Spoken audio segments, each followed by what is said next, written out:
Hello and welcome back to the channel. I'm depressed and the Detroit Pistons lost another game to the Bulls. In the second and third quarters, the squad couldn't score to save their lives. That 24-minute drought basically ended the game for the Pistons. We'll look at the positives and negatives from this one. With all that said, let's begin.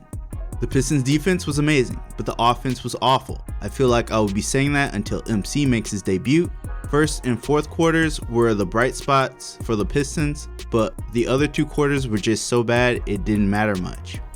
Even when K comes back, the Pistons offense needs some tweaks. You have a lot of guys out there trying to do too much or too little. Turnovers will end a game quickly, and the team had 20 of them. It was just a blend of carelessness and once again, players doing too much. Example, Josh Jackson had 2 turnovers in the pick and roll. JJ should be out there attacking mismatches and coming off screens to score. I'm glad he's trying to get everyone involved, but we need him to score first and foremost. Then on the opposite end of the spectrum, Killian, Kojo, and Saban are just spot up shooters most of the time. Everyone but the point guards are playing point guard, and it shows up in the turnover column. This strategy also hurt shooting, as most shots beyond the arc were contested. As a team, the Pistons went 5 of 28 from deep. Coach Casey needs to let the guards create more open looks. Just like the way Detroit took Zach LaVine out of this game, Chicago did the same to Grant. Both teams decided to remove the star player from the equation this game. Grant finished under double digits in points and racked up 4 turnovers. Chicago just kept throwing bodies at him, which unfortunately ended up working. If his teammates aren't making shots, Jeremy will have nights like this where the defense closes in on him. Go-to Grant finished with 9 points, 5 rebounds, 2 steals, and 4 blocks. Even when Jeremy is not able to score, he will be locked in defensively. His help defense was very impressive this game as he hosted a block party. The centers had some fun early on. Stu and Kelly O took turns either punishing smaller defenders in the post or Nicola's lack of defense. I like that the Pistons are getting the bigs involved early. With that said, they couldn't do much damage later on in the game due to the lack of shooting. On a side note, we finally saw them both on the floor together. Experiments like this usually happen in blowout games. Stu and Kelly O combined for 16 points and 17 rebounds. Easy pick for player of the game was Saddiq Bey. With Grant on lockdown, that means the Pistons' second option was the only option. At this point, he's just trying every move in the book and it's working. Saddiq led the team in scoring and rebounds, earning himself a double-double. He was also a double-double machine in Summer League, and it's translating to regular season. The Bulls defense had a hard time stopping Bey for 2 games now. Just think about what he will do to other teams that just rely on offense. Saddiq finished with 20 points, 16 rebounds, and 1 block. If you take anything away from these 2 games, it's that Bey is getting scary.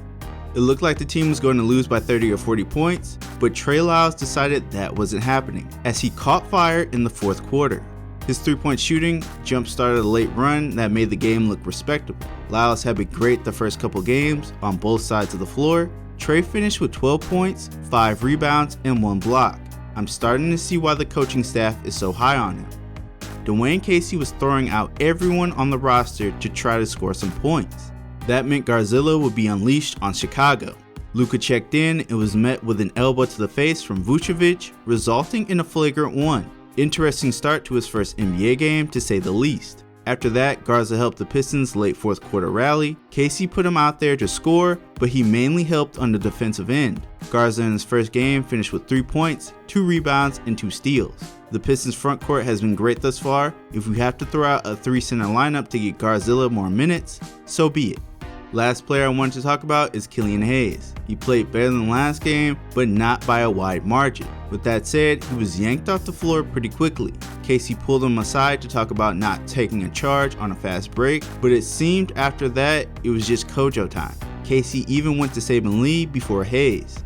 I don't understand benching him this early on in the season, especially in a blowout game. He had 1 turnover and outside of that fast break played great defense. Kill finished with 2 points and 3 assists. Had about the same stat line as Kojo, who played more. If you remove the points off turnovers, this would have been a much different game. Almost every player had 1 or more this game. The Pistons are doing so much unnecessary damage to themselves. As for shooting, it will come eventually. The next couple of teams have lax defense, so the offense will have a much easier time these next 4 games. And that wraps up this video. The Pistons defense will have to continue working overtime till the offense gets it together. Next game is Monday at 7:30 Eastern Time. The Pistons will look to get their first win in Atlanta versus Trae Young and the Hawks. It will be a battle of elite defense versus elite offense. Should be a fun one. If you enjoyed this video, smash that like button and subscribe to see more videos just like this one. That's it for me. Thanks for watching, and I'll catch you all in the next one.